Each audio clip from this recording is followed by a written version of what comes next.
Hello and welcome to my channel. My name is Onyinye Chuks Oji. I am a relationship and marriage counselor. I am also an infidelity recovery coach. So I am super excited to have you here on my channel. If you are new to this channel, please subscribe, like, and share this video with your family and friends. Today's topic is particularly addressing the singles, and the topic is overcoming the pressures of a delayed marriage.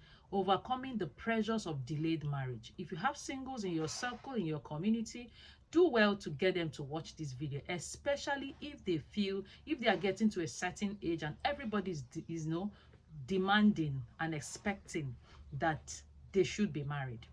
Now, overcoming the pressures of a delayed marriage can be quite challenging, especially in the society that we live in, where marriage is seen as a key milestone. You're right. So people getting married is seen as a very major milestone. What is pressure? Let us begin by understanding what pressure is. Pressure is any attempt to persuade or coerce someone into doing something. That's pressure. An attempt to coerce or, persuade someone to do something. Now, when it comes to pressures that single people face as regards marriage and when this marriage is delayed, there are different sources of this pressure. Let us look at the sources of pressure that these singles get to face. Now, there are 5 sources that I have here that single people face when it comes to pressures of getting married. The first source of pressure is societal pressure, societal expectations. There are many cultures, societies that expect that at a certain age, a lady should be married. At a certain age, a man should be married. So there is this societal expectation that is being placed on individuals. You're getting to that age, you see that the society is expecting that you're married. So that is a source of pressure. The second is family pressure. So your family, your parents, your siblings, your uncles, your aunties, they mean well. Sometimes they mean well because they want the best for you. They want you to settle down. They want you to have your own family, to start having your family early, raise your children early, and they have genuine concerns and expectations.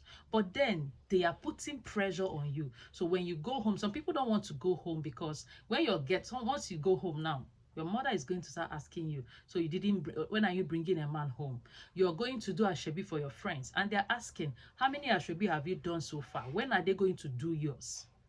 And I'm sure some of us here have experienced such things. People make some form of comments without knowing the impact those comments have on you emotionally and psychologically. So it's a source of pressure. Family pressure. You know your aunties and your uncles. Sometimes you see their calls, you know exactly why they are calling you. So you don't want to take those calls because you don't want anything that is going to affect your mood for that day. So that's a source of pressure. The third one is peer pressure. Now, your friends, your contemporaries, your colleagues, your classmates. I remember back then in school, I read medical lab science. So in school, a lot of people, and health professionals, they get married early. They are like very hot akara. In school, people are already getting married. I did asoebis and all that. So a lot of my classmates were under pressure. You see that nobody is looking at me. But a lot of people want to be married. But independently, I never wanted to get married while in school. So on my own, there was no pressure. In fact, everybody that was even talking about marriage, it was not in the radar for me at that moment. I wanted to be married after school. So, but then it doesn't take away the fact that there was pressure amongst people. Okay, so when you see that all your mates are getting married, you go for their dedication, you go for their for their naming ceremonies and all that, and that's a source of pressure. The fourth one is internal pressure, the pressure you place on yourself. Sometimes we are our own sources of pressure. Personal desires, this need for companionship, this need for love and family, this need for something you call your own, that gives you a sense of stability, that gives you a sense of inclusion. So it gets to a certain age, that you now want your own. You want your own companion. You want somebody that you can call your own. So people become lonely, if you're not careful. So that's a source of pressure, internal pressure. The fifth one is social media. We cannot have this conversation without appreciating the fact that social media is a source of serious, intense pressure in our world today. All right, so you have a lot of pressure coming from social media. You come online, you see a lot of weddings, you see a lot of pressing of neck, like we call it, and now you see things that happen, a lot of public display of affection, and people are saying, let the singles breathe, let the singles breathe, right? And that's a source of pressure. But you need to know that this is a source of pressure until you are equipped to handle it. By the time we get to how to begin to handle these pressures. Now, how do we begin to handle these pressures? We now know what pressures are and the sources. What do we do? Let's say you're facing any form of pressure from your peers, from your parents, from family, from society, even the one you're generating from yourself. What do you begin to do? Number one is self-acceptance. A lot of us have not accepted where we are. Accept that this is the situation. Don't live in denial. Accept that, yes, this is where you are. This is your state currently. Yes, you're not married, but you need to also understand that marriage is very important. Yes, even though marriage is important and beautiful, your current marital status does not define you. You are much more than that. You are worth more than your marital status. You are a person of worth, a person of value, a person of influence. Whether you are married or not, you are a human being created by God, his image and likeness, for a purpose. So you constantly remind yourself of that your worth is not coming from your marital status. Your worth comes from who you are. Your worth comes from the value you bring to the marketplace. Your worth comes from the gift, the talents, the enormous gifts and skills that God has endowed you with. Because you see a lot of people who are doing so much amazing things, who are so extraordinary in their jobs, in their careers, in their lives. They are so gifted and talented. But the fact that they have not answered Mrs. and Mr., they are playing small. They are behaving as if nothing, their life is meaningless. And that's not a good place to be. Your worth is determined by who you are. Marriage is just a part of it. It is not what defines you. So whether single or married, you are somebody of worth and value. You must not allow your marital status tamper with your self-worth, your self-esteem, and your ego and your confidence. You must keep an eye. Very important. Now, you need to constantly remind yourself why you are choosing to wait for the right relationship rather than rushing into marriage. Is that clear? All right. Now, the second one is focus on personal growth. Focus on personal growth. I tell singles all the time, your single years is a blessing.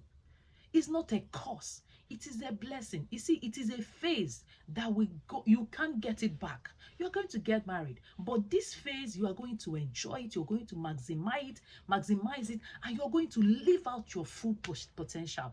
It is a period of incubation. It is a period of preparation. It is a period of harnessing your skills, your talent. It is a period where you look inward and identify the many aspects of you that need to be identified, nurtured, developed, and given to the world for their own benefit. Because you're a bundle of talent, you're a bundle of skills, you're a bundle of values. Now that you're single, you don't have any distractions, you don't have anything, you don't have any solid direct responsibility. So you have all the time in the world to grow, to develop yourself, even grow your spiritual life. See, marriage is such a spiritual thing that if you don't fortify yourself and build your spiritual capacity, build your spiritual and personal relationship with God, deepen it so well, it's that single years that you have all the time for reading the word, for studying the scripture, for prayer, for meditation. You can spend hours on end in God's presence. When you get married, you are going to share these times, and it is the backlog and the charging that you have given yourself as a single person, the God that you knew, the God that you built relationship with as a single person. Not that you're not going to be praying in your marriage, but you don't have all that time. And you start having children, you're going to divide your time. I had to struggle and streamline and try to do the essential things per time to be sure that a lot of things fit in. But I am grateful that those single years, I maximize it so much so that I can always bank on the things. I'm still reaping the benefits of the things I did for myself during my single years. So a lot of people are in regret even in their marriage because they just rushed into the marriage, or while they were single, they were just occupied with the idea that they are not married. So the only thing in their head, which man should I marry, which man, and you're not growing yourself. You're not even living your best life. You're not exploring. You're not meeting people. You're not going on any adventure. So they go into the marriage and they feel caged. You see a lot of married people feeling like they want to run away. You're trapped, so you look like your life. So because some things you are supposed to do, you're not doing it. You didn't do it at that time. So your single years is that thing where you engage in activities and hobbies that you are passionate about. That not only enriches your life, but also helps you to grow as an individual. Set personal goals for yourself. Focus on achieving personal and professional goals. This will help you to build a fulfilling life, regardless of your relationship or marital status. It is very important. Now, number 3 is to set boundaries. Set boundaries. Boundaries are for your own benefit. They keep you safe. They keep you sane, right? So boundaries determine what is acceptable by you and what is not. It defines how far people are allowed to go with you. So you must set boundaries. People are allowed to, boundaries keep you safe physically, emotionally, and mentally. You need to set and communicate these boundaries with especially family members who may want to pressure you about marriage, friends who may want to pressure you about marriage, and even decide. Set that boundary, protect yourself. So if you know that if you stay in this environment for long enough, the things they do, the things they say affect your mental and emotional state. You identify those things and tell people, please, once I'm around you, this kind of statements, please don't make it around me. You should be able to talk and verbalize these things. Stop allowing people walk all over you, mess with your emotions, and all in the name of let there be peace, or you don't know how to communicate and express your emotions and your feelings and your desires. You must get to the place. You're an adult. So don't let people pressure you. Set boundaries. It is very important. Share your perspective and explain why you are waiting for the right. This can help people understand your decision better, and they're not making all kind of comments. See, I understand that you want me to get married. I understand you're saying all this from a good place. So please, whenever I'm with you, can we not talk about relationships? Can we not talk about marriage? Can we just discuss like friends and have these conversations, civil conversations, and move on? You need to begin to do that so people know how far they can go with you. It is very important. Now, manage peer pressure. That's number 4. You must learn how to manage peer pressure. Don't let your peers pressure you. What everybody is achieving. Yes, your friends now have 5 children and their children are growing up. The child just graduated from primary school and is going into secondary school. You're still expecting, you're still waiting on the Lord for your own husband or for your own wife. It's fine. Genuinely celebrate the milestone of others without comparing your journey to theirs. Your path is different, and comparison is a thief of joy. Your path is different. We are all on a different journey. We have a God that comprises time. He said he restores the years. Whatever the years you think the enemy has stolen, he restores. He gives you double. So if you believe that that is the God you have, you just rest easy. Rest in the fact that his thoughts for you are thoughts of good and not of evil, to bring you to your expected end. When they open, he said, as far as your eyes can see. So rest easy.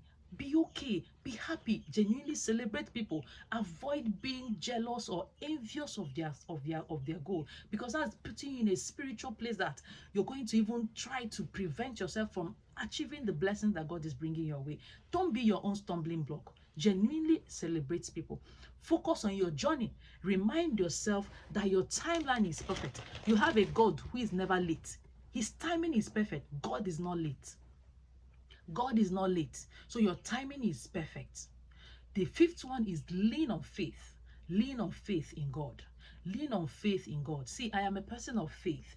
I am a person of faith. So I will always talk about my faith and absolute trust and hope in God, no matter the situation, no matter the circumstances. Lean on faith. Lean on faith. His thoughts for you are thoughts of ego. Find comfort and strength. Find joy, find hope on these words, and go on living your best life.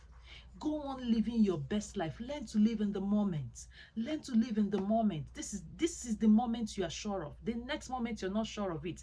Enjoy this moment. Maximize this moment. All right, one of my friends was saying, "I single, I no kill person." You did not kill anybody. Or single and single. Your single year is a blessing. I hope this is very clear to us. Number 6 is practice mindfulness and self-care. Practice mindfulness and self-care. Stay in the present, like I said. Stay grounded in the present by meditation, by deep breathing, by journaling, by being grateful. It said, count your blessings, name them one by one. It will surprise you while you're looking for this. Your eye is focused on what has not happened yet, but you're not paying attention to the many things God has done for you that you paid no price for. You didn't even ask for it. He was just doing it. And know that God is orchestrating everything in your favor. Everything is in your favor. The way you are is see everything that happens in your life, even as a single person, even as a married person, as part of the grand scheme of God's purpose and plan for your life, and that his plan for you are of good, so that whatever happens, despite the circumstances, whatever situation, it is all in the plan.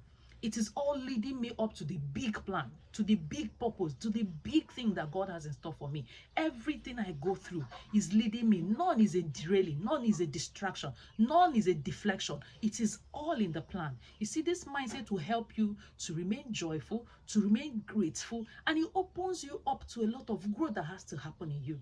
So while you're single, you'll still get married. You'll be happy with your life, and you'll look back and say, why did I waste all this time? Why was I wasting time being sad, being depressed, being envious? Why was I wasting all that time?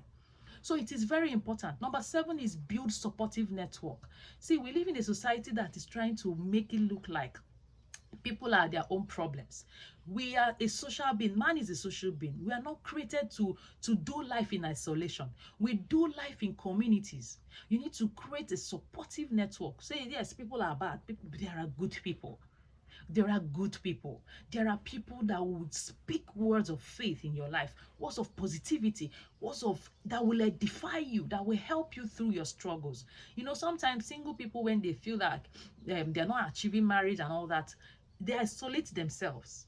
That's what happens with a lot of people. So instead of coming out and meeting people that will help you, uplift you, you just go back into your shell because you're shy, because you feel inadequate, because you feel you have nothing to offer.